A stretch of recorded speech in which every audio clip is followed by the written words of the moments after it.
Who wrote the Torah? Well, that's a good question.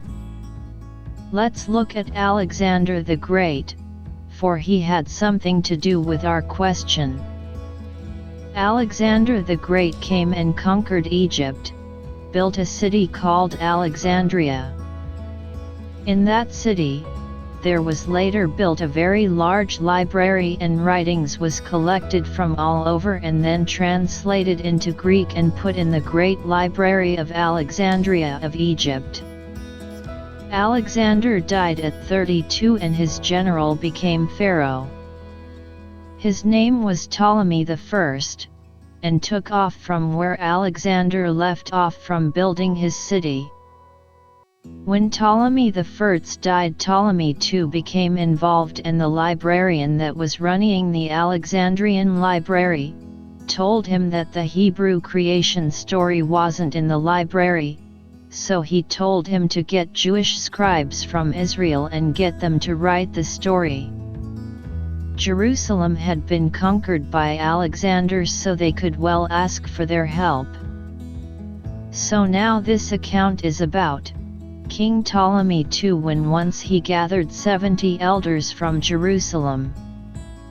The story is, he placed them in 70 chambers, each of them in a separate one, without revealing to them why they were summoned.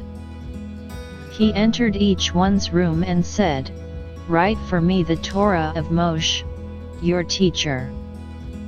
Now somebody is lying here.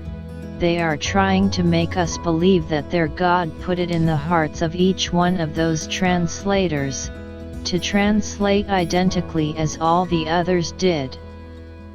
People, the God of the Jews, who was the God of Israel, Marduk, was dead by this time. You can't lie to me like that." Notice what Josephus the historian said. Josephus, who paraphrases about 2/5 of the letter, ascribes it to Aristes and to have been written to a certain Philocrates, describing the Greek translation of the Hebrew law by 72 interpreters sent to Egypt from Jerusalem at the request of the librarian of Alexandria, resulting in the Septuagint translation. Though some have argued that its story of the creation of the Greek translation of the Hebrew Bible is fictitious, it is the earliest text to mention the Library of Alexandria. The problem with all of this is, whoever wrote the Bible said it was the word of the Almighty God, then not that long after they, the Catholics, had a meeting and took out some books and put some in. Guess some of those books didn't suit their taste, so they held finally the Council of Nicaea, and it was then they decided what would be called the Word of God. Several gods are used to make that one God, and it looks to me like, whenever they seen some writings with the word Lord or God, they said this is God.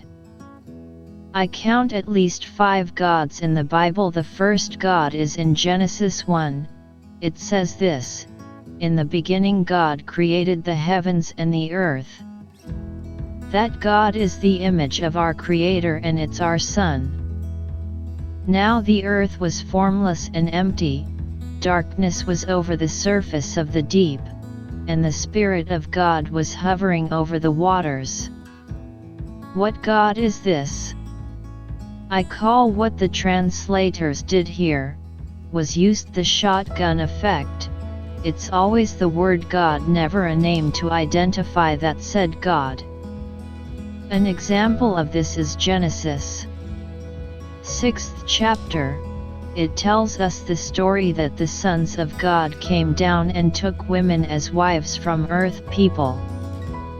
Now if you don't know better, you will think it's just one God, the Almighty. But if that's the way your Bible reads, know this, the word God there is a big fat lie. The word there is Elohim, which is plural, not a single God, El. Now this should be examined by everyone, it's either those 70 scribes that put the Torah together or the Catholics that put the Bible together. The Bible is not the true story of the creation of the earth or our heavens or our real God.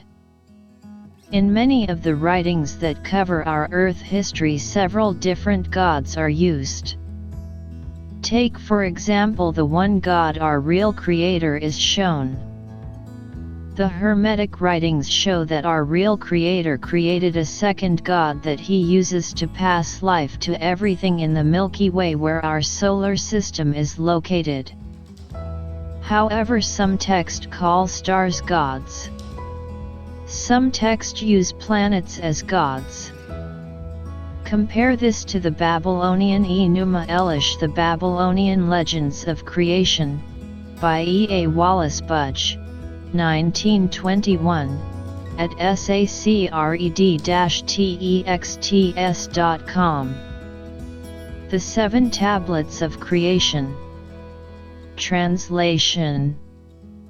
First Tablet. 1. When the heavens above were yet unnamed. 2.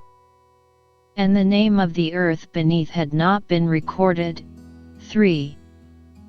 Apsu, the oldest of beings, their progenitor.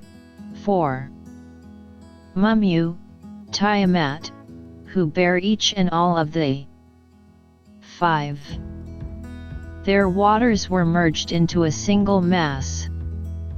Did you notice the first one in our universe was Apsu? Apsu is the creator god that creates 7 planets. If you read those writings, you learn that Tiamat was a water planet at first and it became Earth in a marvelous way. And another planet was involved with Tiamat and it was used to push up land from out of the waters. So those are your first gods in our universe. Then you have the God walking in the garden with Adam and Eve. Then you have the God eating and speaking with Abraham. But before that you have the God of Noah, and that makes another God. That great God sent a messenger, and that one was the great God Enki, the God of Noah, and Noah was serving him in his temple at Eridu. If you know Enki, you know he was the main dweller in Amenti. And he wasn't the Almighty God of Israel. Then you have to include the god El Elyon with his wife Asherah. He was the father of all the gods according to Hittite history, and there is none above him but Apsu. He was the god Elulu or Enchar in the Enuma Elish, and there is no god above him. He was the firstborn in heaven and his wife the second. That heaven is the planet Nibiru, created by our real God and Creator, and He is not the God of Israel. The only God above Elulu is our Sun, and the God above our Sun is the only one that creates everything. The Spirit moving over the earth's waters was from our real Creator, and the gods of the Bible has nothing to do with that holy power of God. The next god you come up against was Marduk, the son of Enki, and his wife Ninhursagga. Marduk became the god of Israel. Now, to show for a fact that Marduk, the god of Babylon, was the god of Israel, you have to look at Isaiah, Ezra, and Ezekiel.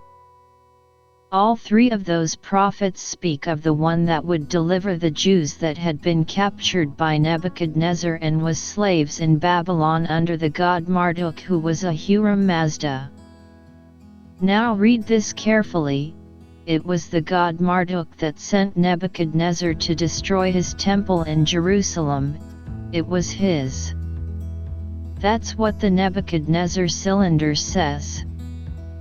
But there was another person in the mix when it comes to Babylon, and his name was Cyrus the Great. Let's learn of him. Go to video. Who wrote the Torah number 2?